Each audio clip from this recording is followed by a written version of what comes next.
വിശ്വാസം എന്നതോ ആശിക്കുന്നതിൻ്റെ ഉറപ്പും കാണാത്ത കാര്യങ്ങളുടെ നിശ്ചയവുമാകുന്നു. അവിടെ രണ്ട് പദങ്ങളുണ്ട്: ഉറപ്പ്, നിശ്ചയം.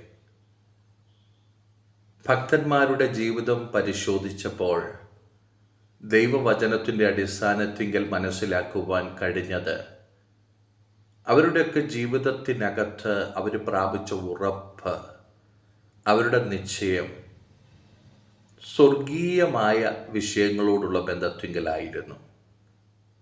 ഒന്നുകൂടെ വ്യക്തമായി പറഞ്ഞാൽ, ദൈവം ശില്പിയായി നിർമ്മിച്ചത് അടിസ്ഥാനമുള്ള നഗരത്തിനു വേണ്ടിയാണ്. അവരെല്ലാവരും കാംക്ഷിച്ചത്, ആഗ്രഹിച്ചത്, ആ വിഷയത്തിൻ്റെ നടുവിൽ അവർക്ക് വലിയൊരു ഉറപ്പുണ്ടായിരുന്നു, നിശ്ചയമുണ്ടായിരുന്നു.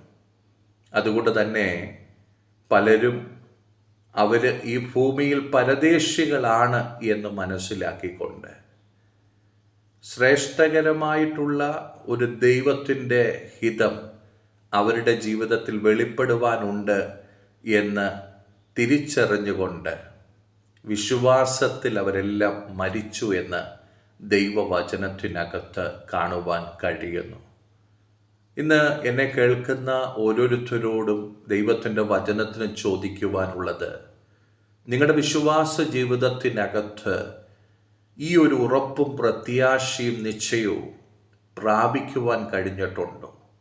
മരണത്തിനപ്പുറത്ത് ദൈവം ഒരുക്കിയിരിക്കുന്ന നിത്യതയിൽ പ്രവേശിക്കുവാൻ എനിക്ക് കഴിയും എന്ന് വിശ്വാസത്തോടെ പറയുവാൻ എത്ര പേർക്ക് കഴിയുന്നു?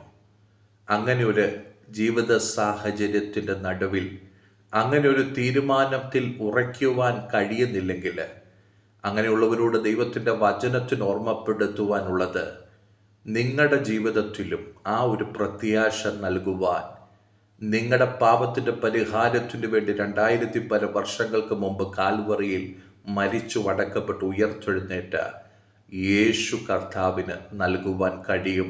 ആ കർത്താവിൽ വിശ്വസിക്കുവാൻ കഴിയുന്നുവെങ്കിൽ, എൻ്റെ പാപത്തിൻ്റെ പരിഹാരത്തിനു വേണ്ടിയാണ് യേശു കർത്താവ് ക്രൂശിൽ മരിച്ചത്, അടക്കപ്പെട്ടത്, ഉയർത്തെഴുന്നേറ്റത്.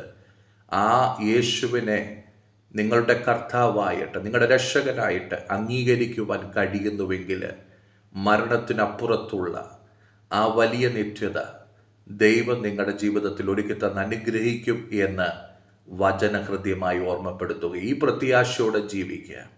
ഈ ലോകത്തിൽ നശിച്ചു പോകുന്ന കാര്യങ്ങൾക്ക് വേണ്ടിയല്ല, അതിനപ്പുറത്തൊരു ജീവിതമുണ്ട്. അതിനുവേണ്ടി ആഗ്രഹിക്കാം,